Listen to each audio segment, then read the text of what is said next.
Hey everyone, so I'm reviewing a weird one for you today, Uncouth Sleuth. Now this isn't by any means a newer comic. I mean, if it were a newer comic, then dear lord, people would have a problem with this. So this is basically like a Indiana Jones, James Bond type of parody. You know, as you can see down here, more powers than Austin, more Flash than Gordon, more Dick than Tracy.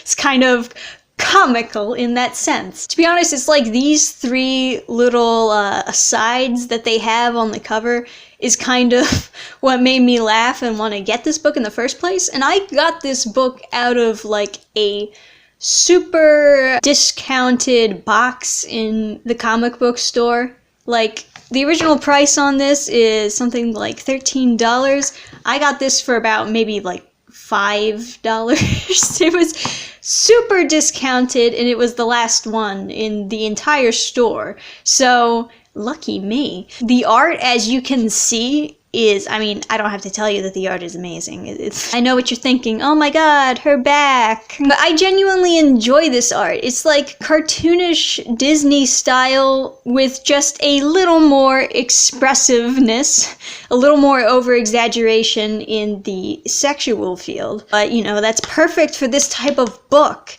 Over-exaggerating sexual qualities is perfect for a book that is, you know, filled to the brim with dirty jokes. So I love the art. The story itself is actually pretty simple. It's like this guy, his name's Harry Johnson, and he's a private investigator. Oh my gosh, it really is filled to the brim with dirty jokes. So he gets hired by a woman to find her father who's been kidnapped. So joining him along in this investigation is a literal stripper that he just snagged. And you know, despite being a stripper, she actually is pretty funny, like a lot less trashy or ignorant like the stereotype of strippers would usually be. She's actually an intelligent woman who has very interesting conversations with Harry, and it makes their dynamic so much more better that she's kind of a contrast to him. And of course, being an Indiana Jones parody, the villains are Nazis! Just like every single Indiana Jones movie, except for 2. I think 2 is the only one where the villains are not Nazis. Maybe that's why Temple of Doom feels so weird.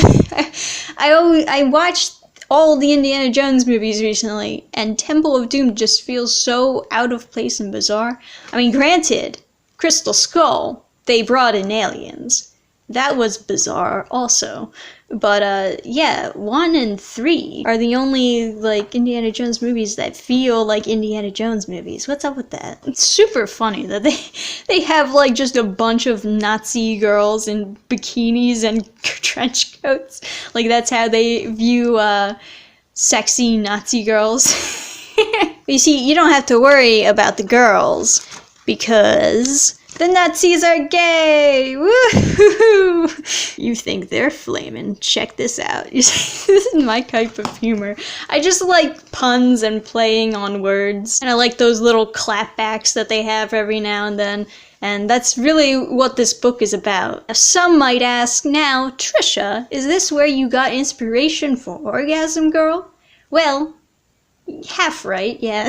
I had the idea for Orgasm Girl before picking this up, but I wasn't really quite sure what I could get away with while keeping a PG-13 rating until I read through this. Yeah, this is PG-13. Like I said, all dirty jokes, but no actual sexual content. It's not porn. Uncouth Sleuth is not porn, but it's very funny parody, I think. One criticism that I will give for this book is that there are a lot of jokes that feel like they are kind of shoehorned in there, and there are a lot of jokes that you've probably seen from other comedies that are just kind of thrown in here. And of course, the main character is a complete pervert, and he knows it. So if you don't like that type of humor, you probably shouldn't pick up this book. It might be a little bit too extreme for you. I mean, Me talking about this book in 2019 might just feel extreme for people in general. Needless to say, this was not a 2019 book. This is an older one. I think they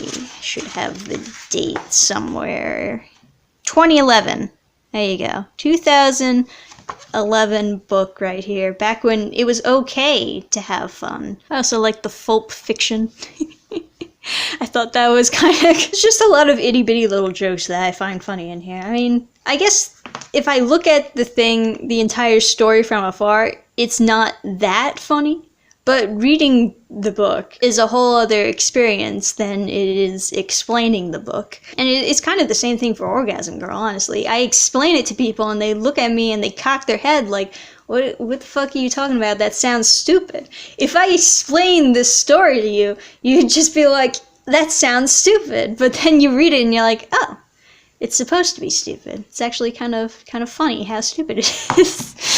It's the best way I can describe it. So if you've read Uncouth Sleuth, let me know what you thought about it down below in the comments. If you haven't read this book and you're into dirty comedy or just want to have fun every now and then, I definitely recommend it. Like I said, I love the artist. I'm just staring at this art right now. I'm like, yeah, why aren't there more Disney-inspired artists like this?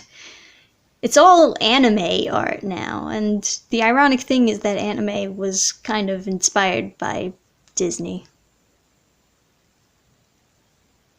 But Disney feels more unique. Anyway, let me know what you think down below. Remember to leave a like on the video. It is actually important for videos to have likes. And I'll see you guys next time. Bye! Program restart.